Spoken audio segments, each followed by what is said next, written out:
for having organized and maintained this space where our brothers and sisters can gather and commune together in the interest of furthering our democracy. I'm Henry Costa. I'm one of you. I'm not that many years older than most of you here. I'm a young man. I come from a very humble beginning. Sometimes you might be carried away by my name or by the way I look and think that I'm from some wealthy family, but I'm not. I was born in a little village. I'm Pele by tribe, and I'm proud of that. And all I have had that has catapulted me to this modest and hopefully expanding station or space that which I find myself has been the grace of God, the ultimate grace of God. And I have employed myself to self-educate, and I have never stopped trying to improve myself. I see a lot of people ask me, a lot of young people, I want to be like you. I say, of course, I was always never what I am today. It took many years. And you can be greater than Henry Costa. I am just an ordinary person who has been blessed to have access to resources to improve myself intellectually. And having this space is an opportunity to be able to do that. Having said that, we're here today not to talk about us, but to talk about the runoff, which is before us. You know, it's important before we talk about why we're supporting President Weah in this runoff, it's important to explain to you why we made this decision and why we are here. No one here can pretend not to know that I was the loudest voice, critical loudest voice against President Weah. For many years, we organized the June 7th protest, the biggest in the history of this country. We organized the subsequent protests, January 6th. We got Dillon elected. We got him re-elected. We fought many political battles against the CDC and the president. But I want to admit to you, with respect and honesty, that Jowiah strong.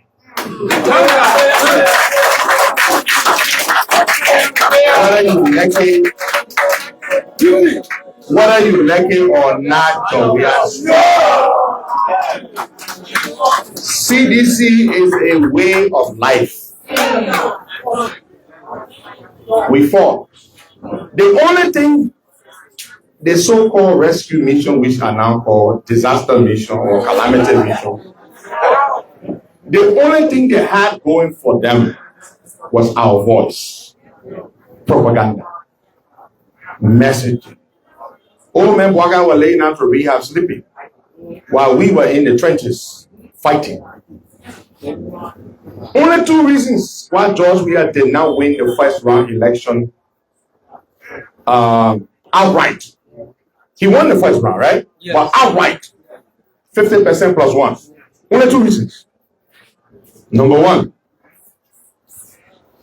had NIMBA not delivered for Bwakai as they did, so we are going to take it one round.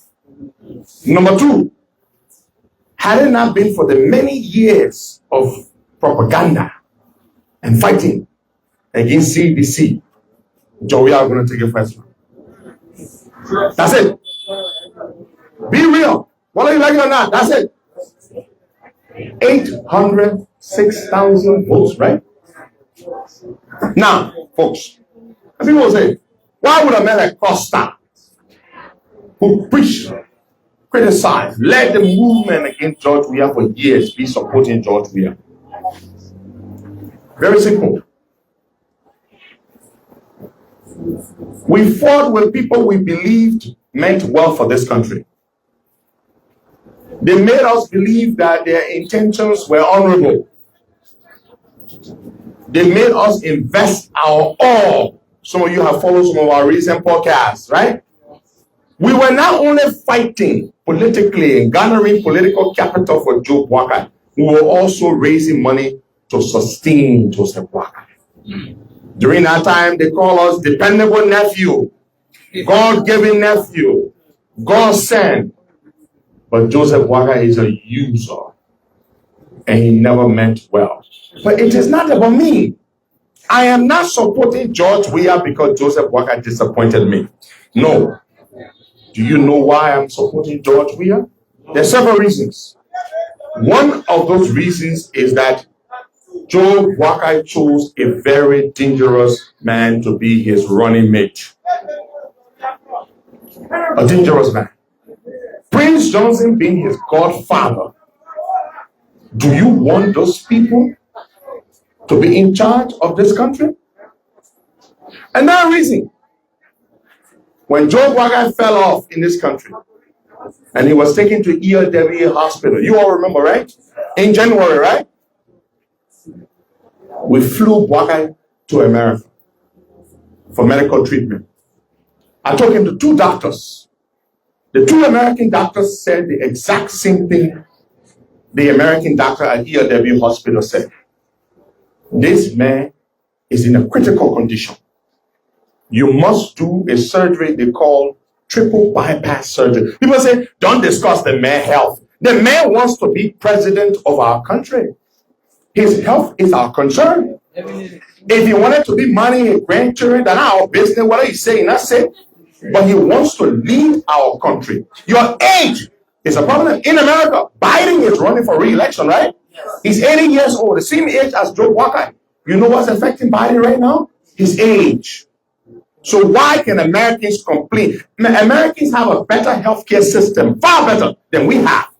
Yet they are concerned about the 80-year-old president who is running for re-election.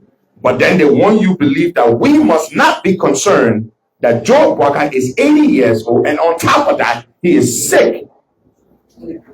And picked a terrible guy to be his running mate, with a warlord standing right over them, and he wants to give the country to them and take it from a vibrant, young, 57-year-old man.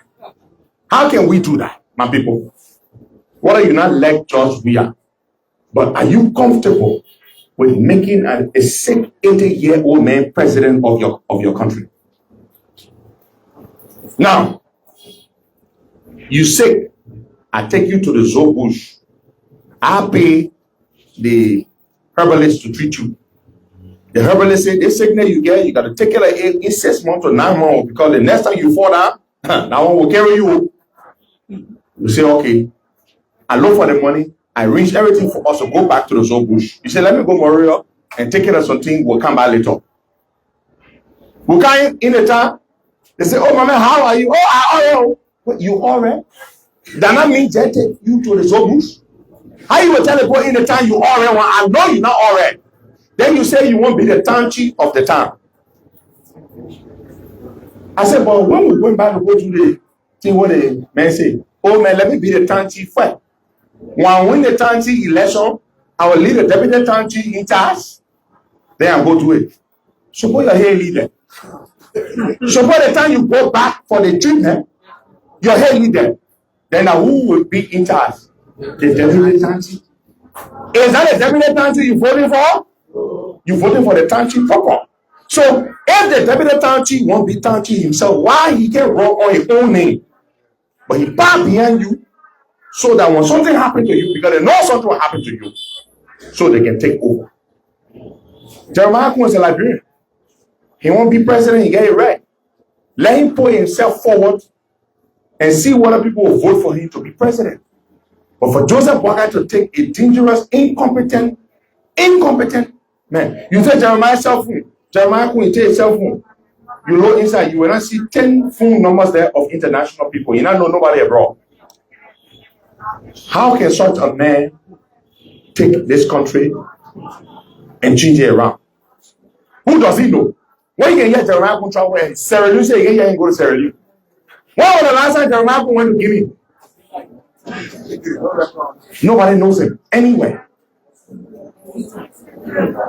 What is his history?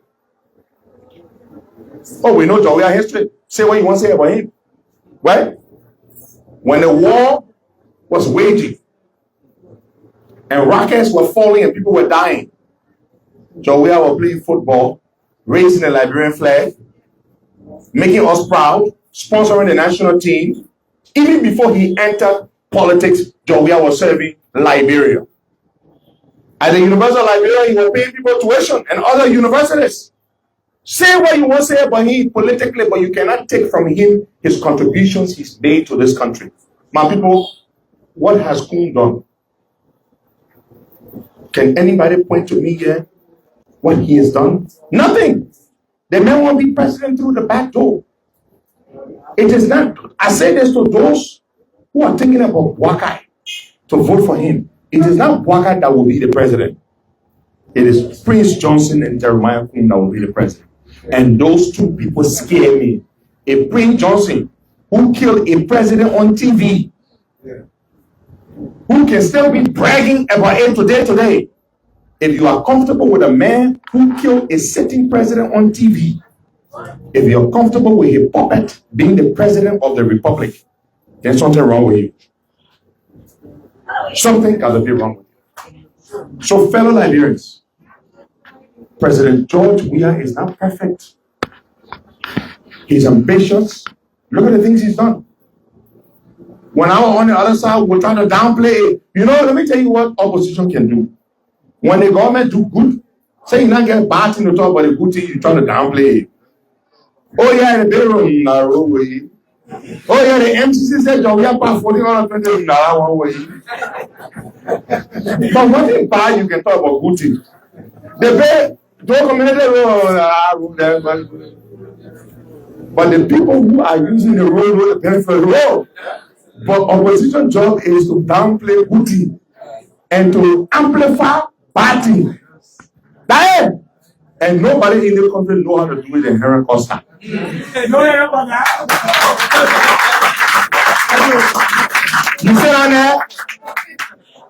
sit down there, you lose you won battlefield.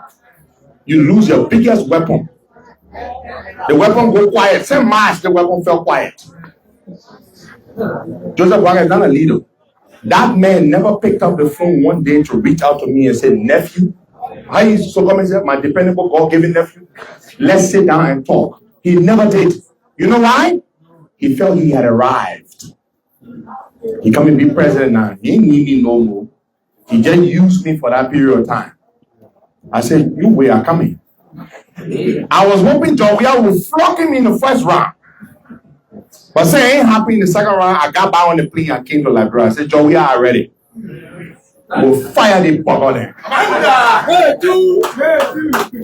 Let me tell you something. George Weah and myself talked for hours. And we sat down.